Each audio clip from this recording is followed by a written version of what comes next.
Hello everyone, welcome back to the brand new lectures in physics. So in the previous class we have discussed the applications of dimensional analysis, that is dimensional consistency. So that means to check whether the given physical relation is dimensionally valid or not. So in this particular lecture we will discuss some important concept, that is important application of dimensional analysis, that is finding out the dimensions of some unknown physical quantities in a physical relation. Okay, so let us take an example, okay, to understand this particular concept. Now I'm writing an equation here like S is equal to U into B plus half A into B square.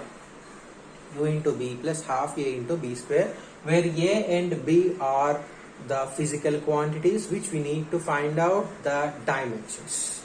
Okay, so here S is nothing but displacement, and according to the principle of homogeneity, the dimensions of S UB as well as half AB square must be equal.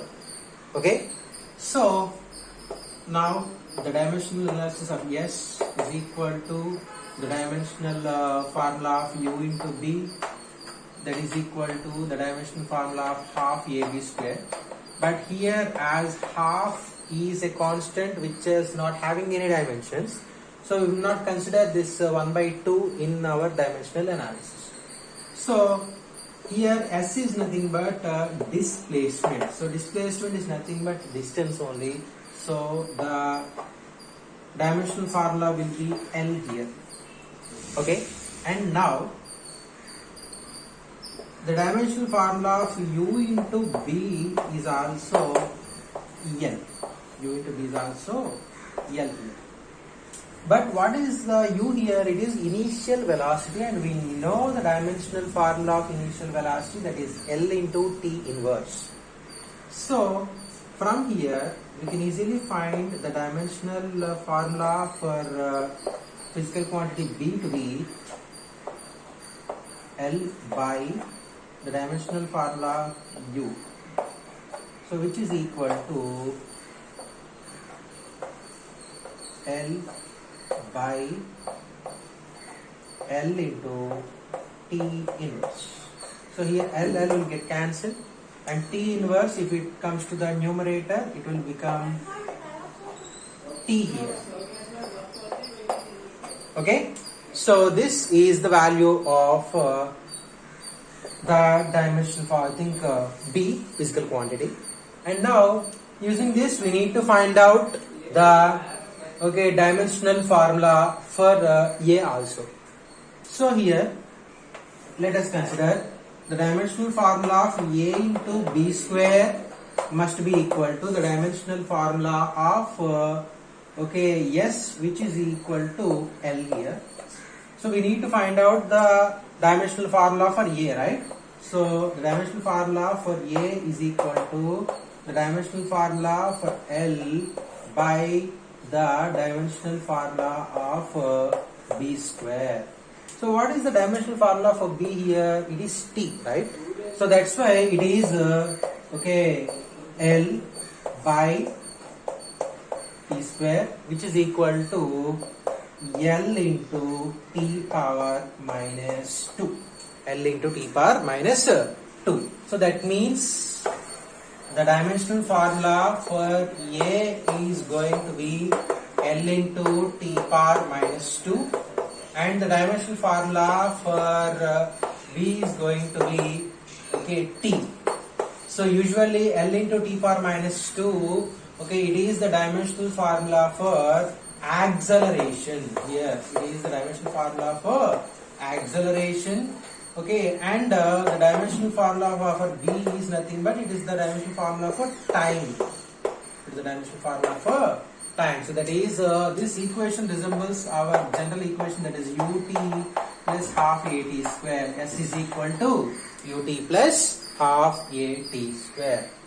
So this is one example, a simple example to find the dimensional formula of unknown physical quantities in a physical relation.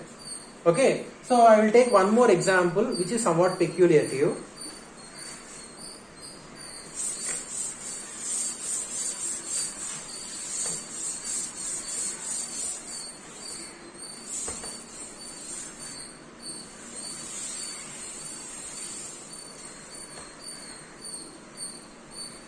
Okay, now here in the second example there is an equation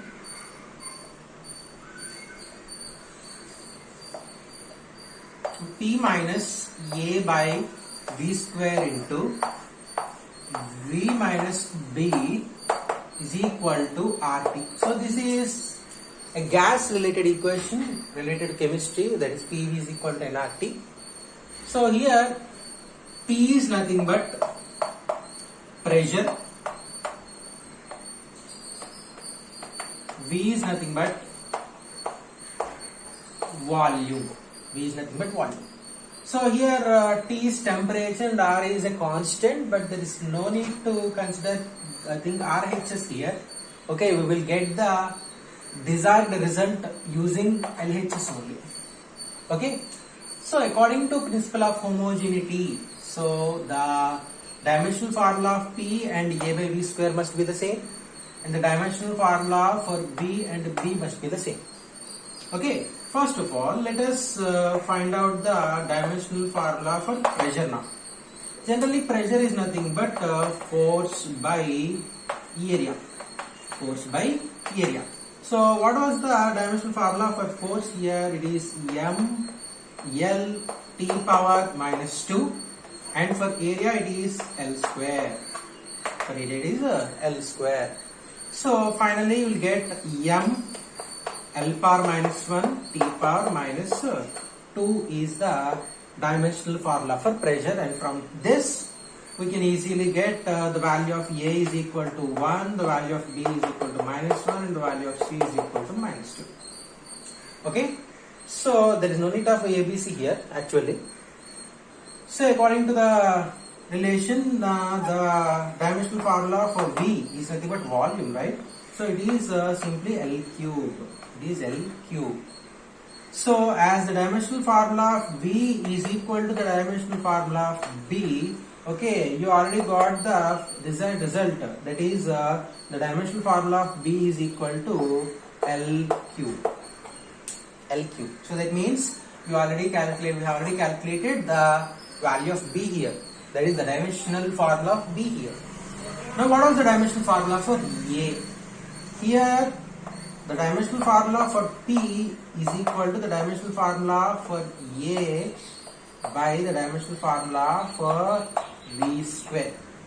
So from this equation we will easily write the dimensional formula for A is going to be the dimensional formula for P into the dimensional formula for V square. So that itself means that the dimensional formula for A is equal to, what is the dimensional formula for P here? M L power minus 1 T power minus 2.